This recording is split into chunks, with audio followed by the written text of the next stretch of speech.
Bismillahirrahmanirrahim. Assalamualaikum warahmatullahi wabarakatuh. Perkenalkan, saya Mutmainah SPD MPD, Ketua Tim Program Pengabdian Masyarakat Merdeka Belajar Kampus Merdeka tahun 2021 dengan judul Gerakan Cipta Relawan Tangguh Sadar Psikososial Pasca Bencana dari Program Studi Bimbingan dan Konseling Universitas Muhammadiyah NRK. Baiklah, di sini kami akan mempresentasikan latar belakang dari kegiatan kami, yaitu dengan beragamnya peristiwa bencana alam yang terjadi sudah pasti mengisahkan tentang ketidaknyamanan dalam gerak, kepemilikan, dan juga self-recovery yang tidak sebentar pada mental para penyintas bencana alam. Nah, hal ini kemudian menggugah kami sebagai tim pengabdian masyarakat di Prodi Bimbingan dan Konseling agar dapat berpartisipasi secara profesional dalam melakukan interaksi di lokasi terdampak bencana alam. Seperti itu. Nah, kemudian selanjutnya, karena posisi kami berada di Kabupaten Nrekang, memiliki resiko yang sangat tinggi terhadap bencana, yakni sehingga kami menginginkan adanya sebuah regenerasi atau satu kesatuan masyarakat untuk menjadi relawan atau volunteer dalam penanggulangan bencana di kehidupan sehari-hari kita seperti itu. Jadi bukan pada saat terjadinya bencana kemudian para relawan itu sendiri kemudian hadir, tetapi ada upaya-upaya edukasi sebelumnya sehingga lebih terlatih lagi meliputi proses evakuasi, rehabilitasi maupun asesmen.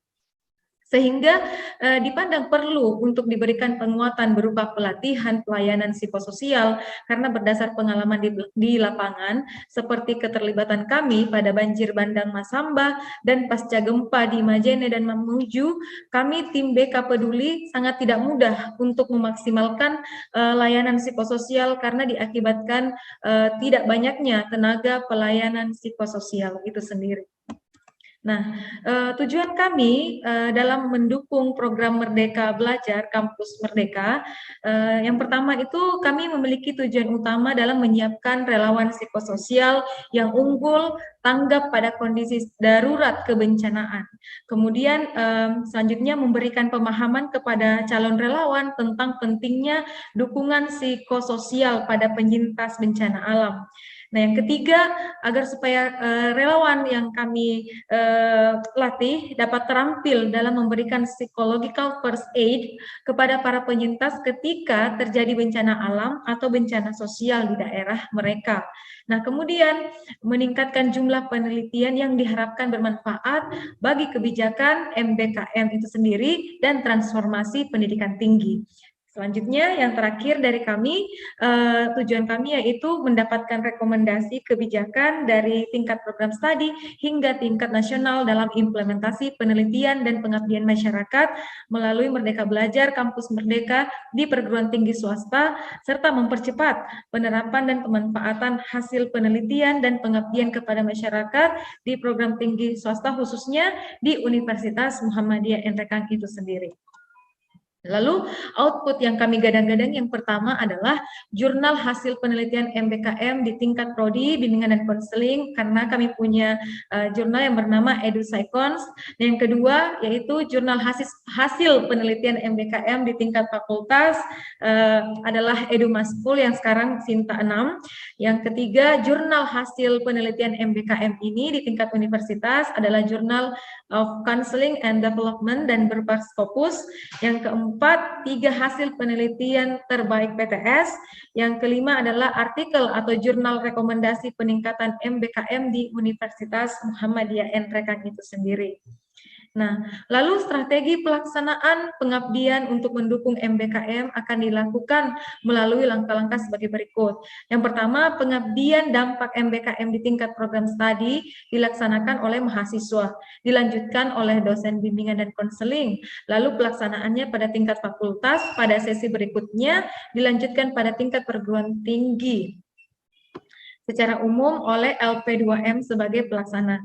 Nah, yang kedua, pengabdian akan melibatkan seluruh pimpinan perguruan tinggi, pimpinan fakultas, pimpinan program studi, 3 rekan internal dosen bimbingan konseling, dan 20 mahasiswa di perguruan tinggi Universitas Muhammadiyah NRK.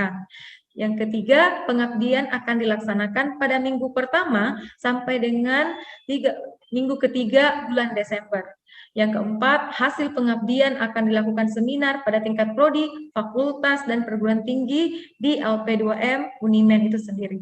Yang kelima, laporan akan dilaksanakan dalam bentuk sebagai acuan dari pergerakan Kampus Merdeka, Merdeka Belajar pada perguruan tinggi swasta, yaitu Universitas Muhammadiyah NRK. Nah, sehingga pelaporan kami untuk pengabdian masyarakat itu sendiri ada 2. Yang pertama dilakukan pada akhir bulan Desember 2021.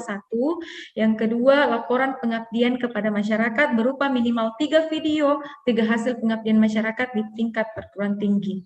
Nah, demikian presentasi saya terkait dengan yang akan kami laksanakan pada kegiatan program pengabdian masyarakat tahun 2021 yang merupakan giat dari implementasi keilmuan kami di bimbingan konseling itu sendiri, terutama bagaimana self recovery pada penyintas bencana alam yang sungguh-sungguh sangat dibutuhkan, bukan hanya pada bantuan fisik, bantuan materi, bantuan terkait dengan pengadaan barang habis pakai seperti itu, tapi lebih kepada penguatan mental dan kepercayaan diri setelah terjadinya bencana alam di tempat mereka. Demikian, Assalamualaikum warahmatullahi wabarakatuh.